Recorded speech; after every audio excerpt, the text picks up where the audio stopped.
ہندوستان میں رہنے والے مسلمانوں کو یہ مسئلہ بھی پیش آتا ہے کہ برادران وطن اپنے اپنے تہواروں کے موقع پر چندہ مانگتے ہیں، جیسے گنیش کے موقع پر، دیوالی کے موقع پر، ہولی کے موقع پر، دسہرہ کے موقع پر، جو ان کے مورتی پوجا کے تہوار ہوتے ہیں ان دنوں میں دکان دکان آ کر وہ لوگ چندہ مانگتے ہیں۔ چونکہ اس وجہ سے بھی ہوتا ہے کہ رمضان یا دوسرے موقعوں پر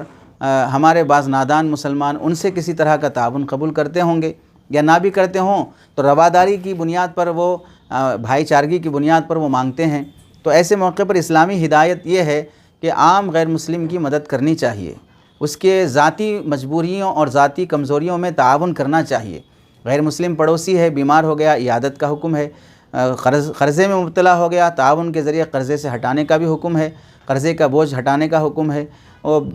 مر گیا تو تعزیت کے لیے جانے کا بھی حکم ہے۔ تو انسانیت کے ناطے بہت سے احکام غیر مسلموں کے لیے بھی دیے گئے ہیں، لیکن مذہبی تہوار جو کفر پر مشتمل ہوتا ہے، اللہ کے ساتھ شرک پر مشتمل ہوتا ہے، تو کفر جس طرح ناپسندیدہ عمل ہے، کفر کا تعاون بھی ناپسندیدہ عمل ہے۔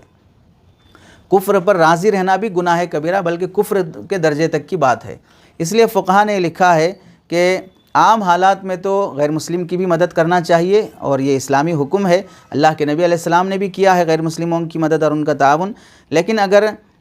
تہواروں کے موقع پر، کفریہ اور شرکیہ اعمال پر مشتمل تہوار کے موقع پر، عید کے موقع پر کیا جاتا ہے تو یہ گناہ ہے، ناجائز ہے۔ چنانچہ فقہا نے لکھا ہے اہدیٰ الی بعض المشرکین بیضۃ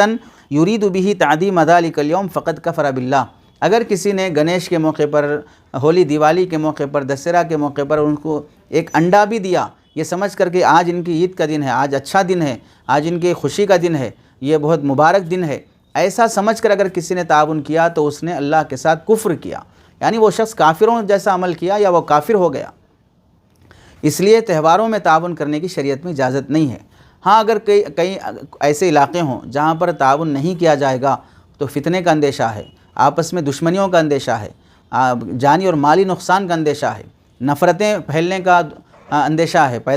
نفرتیں پیدا ہونے کا اندیشہ ہے، تو ایسے موقع پر فقہا نے یہ اجازت دی ہے، اپنا جان، اپنا مال، اپنی عزت کی حفاظت چونکہ ضروری ہے، تو مانگنے والے کو یہ کہا جائے کہ ہم آپ کی ذاتی ضرورت پر خرچ کرنے کے لیے آپ کو دے رہے ہیں، چاہے آپ جہاں خرچ کر لیں، ہم آپ کے تہوار کے لیے نہیں دے رہے ہیں، آپ مجھ سے مانگنے کے لیے آئیں، میں آپ کو دے رہا ہوں، آپ کی مرضی، آپ چاہے جہاں بھی خرچ کر لیں۔ یہ گویا کہ جان چھڑانے اور اپنی عزت بچانے کی خاطر ہے، دفع مضرت کے پیش نظر اس کی اجازت دی گئی ہے۔ اس لیے جہاں ایسی مجبوری نہ ہو ان مسلمان بھائیوں کو پیش ہو کر تعاون کرنے میں آگے نہیں بڑھنا چاہیے، اور جہاں ایسی مجبوریاں ہوں تو ان کو اس گنجائش سے فائدہ اٹھانے کی اجازت ہے۔ لیکن بہر صورت ان تہواروں میں دلچسپی لینا، وہاں حاضر ہونا، وہاں شرکت کرنا، وہاں خریداری کرنا، یہ سب چیزیں کفر کو ہلکا کر دینے والی باتیں ہیں، اس سے بچنا چاہیے۔